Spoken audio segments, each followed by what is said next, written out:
अगर तुम भी एमपीटी करना चाहते हो और तुम कंफ्यूज हो कि हम स्पेशलाइजेशन किस में करें, ऑर्थो, न्यूरो, कार्डियो या फिर पीडियाट्रिक्स, एंड सबसे बड़ा क्वेश्चन इज कि किस ब्रांच में जॉब अच्छी मिलती है, किस फील्ड में सैलरी अच्छी मिलती है, एंड 2026 में किस स्पेशलाइजेशन का स्कोप सबसे ज्यादा ग्रो कर रहा है। तो आज के इस वीडियो के अंदर हम इन सारे क्वेश्चंस को ब्रेक डाउन करने वाले हैं so that you can get your answer. सबसे पहली स्पेशलाइजेशन से स्टार्ट करते हैं, that is MPT in orthopaedics. अब कई जगह इसको मस्कुलोस्केलेटल भी कहा जाता है, so these both are one of the same things.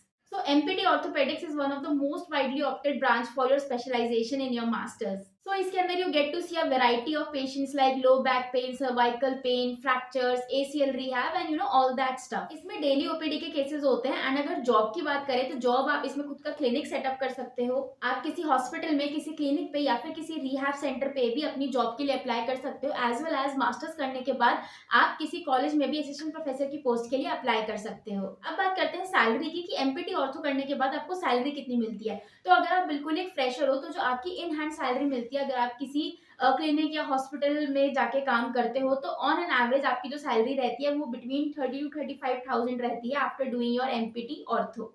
You have experience depending upon your skills and आप किस जगह काम कर रहे हो तो आपकी जो सैलरी है वो रेंज कर सकती है बिटवीन 70 to 80,000। एंड अगर आप खुद का क्लिनिक सेटअप करते हो तो उसमें तो आप जितनी मेहनत करोगे उतना ही ज्यादा आपको रिजल्ट मिलेगा। अब रियलिटी की बात करें तो एमपीटी ऑर्थो के अंदर बहुत सारे फिजियोज ने स्पेशलाइजेशन कर रखी है, तो यहाँ पे कॉम्पिटिशन बहुत ज्यादा हाई हो जाता है।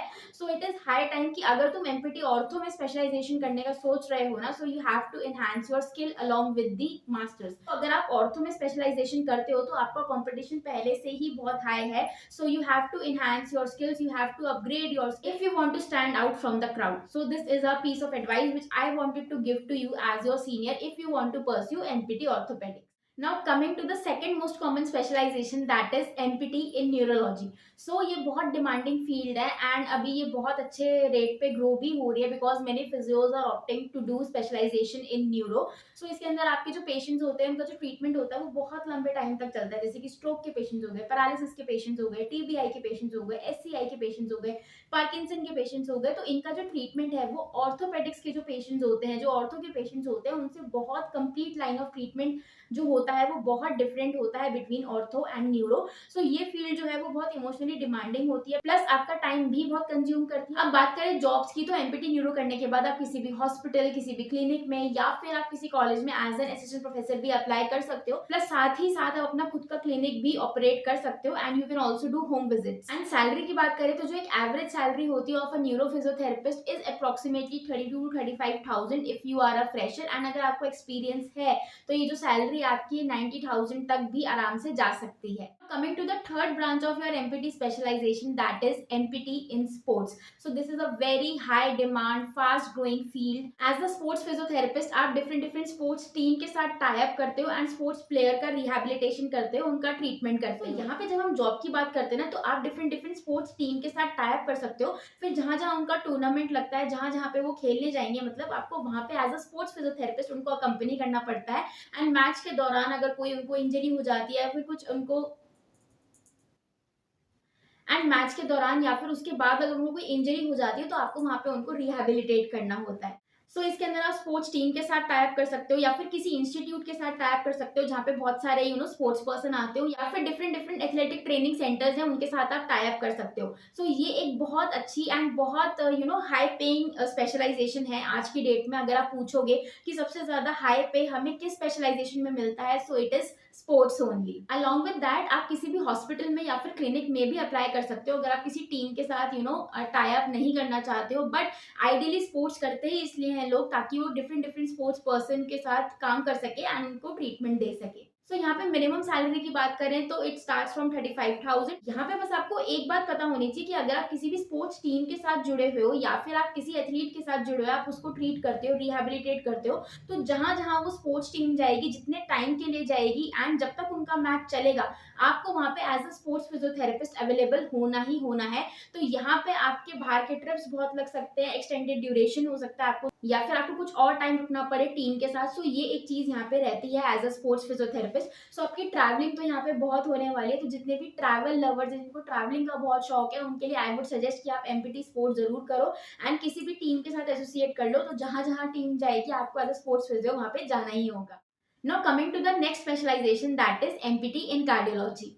सो जब आप एमपीटी इन कार्डियो करते हो तो यहाँ पे आपको कार्डियो रेस्पिरेटरी सिस्टम के ऊपर अपना पूरा ध्यान देना पड़ता है, एंड यूजुअली आपकी जो ड्यूटी है वो आईसीयूज वगैरह में लगती है। जनरली ये कार्डियो रेस्पिरेटरी फिजियोथेरेपिस्ट की ड्यूटी आपको आईसीयू में ज्यादा देखने को मिलती है, क्योंकि वहाँ पे जो बेड रिडन पेशेंट्स होते हैं उनको आपको chest PT and respiratory PT करानी होती है। Now talking about the last specialization of today's video, that is MPT paediatrics. So अगर आपको बच्चों का बहुत शौक है, आपको बच्चों को ट्रीट करने में बहुत मजा आता है, so you can go for empty paediatrics. तो इसमें आपको different variety of cases treat करने को मिलते हैं, जैसे down syndrome, CP, muscular dystrophy and ऐसी बहुत सारी कंडीशंस हैं जो आप ट्रीट कर सकते हो as a physiotherapist. MPT paediatrics भी एक बहुत अच्छा एंड ग्रोइंग फील्ड है, क्योंकि आजकल के जो पेरेंट्स हैं ना, they are very much aware कि उनको पता है कि माइलस्टोन्स क्या होते हैं, डिलेड माइलस्टोन क्या होते हैं, डेवलपमेंटल माइलस्टोन्स क्या होते हैं, and they are very cautious कि उनका जो बच्चा है वो बिल्कुल सही से ग्रोथ ले रहा है या नहीं ले रहा है, एंड वो पहले ही टाइम पे टाइमली रेगुलरली चेकअप कराते रहते हैं। सो आपके पास भी बहुत सारे पेशेंट्स आ सकते हैं related to paediatrics. So paediatrics भी एक बहुत अच्छा ग्रोइंग फील्ड है एंड इसकी डिमांड भी बहुत ज्यादा है।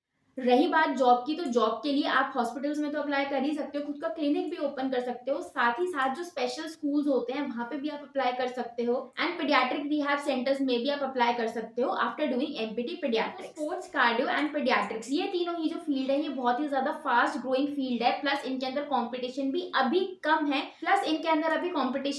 है, अगर आप ऑर्थो और न्यूरो से कंपेयर करो तो जो पीडियाट्रिक्स, स्पोर्ट्स एंड कार्डियो वाले थेरेपिस्ट हैं वो कम है as compare to ortho and neuro. So आपके पास यहाँ पे थेरेपिस्ट कम है तो कॉम्पिटिशन भी ऑटोमेटिकली कम हो जाता है, and by doing certification and improving your skills you can stand out. But एक चीज जो आपको यहाँ पे दिमाग में रखनी है कि आपकी स्पेशलाइजेशन से कोई फर्क नहीं पड़ता है अगर आपकी स्किल्स अच्छी नहीं है तो। If you have a good skill you can earn more way better than a therapist who have a good specialisation. A good ortho physio can earn more than a weak sports physio, right? तो आपको अपनी यहाँ पे skills improve करनी, सो आपको यहाँ पे अपनी मैनुअल स्किल्स इंप्रूव करनी है, अपनी टेक्निकल स्किल्स इंप्रूव करनी है, अपनी कम्युनिकेशन स्किल्स इंप्रूव करनी है। सो ओवरऑल आपकी जो पर्सनालिटी है उससे लगना चाहिए कि you are a strong and confident physio. चाहे आपने स्पेशलाइजेशन किसी भी फील्ड में कर रखी हो, देन इट डजंट मैटर। आप मुझे कमेंट्स में बताओ कि आप कौन सी फील्ड में स्पेशलाइजेशन करने वाले हो।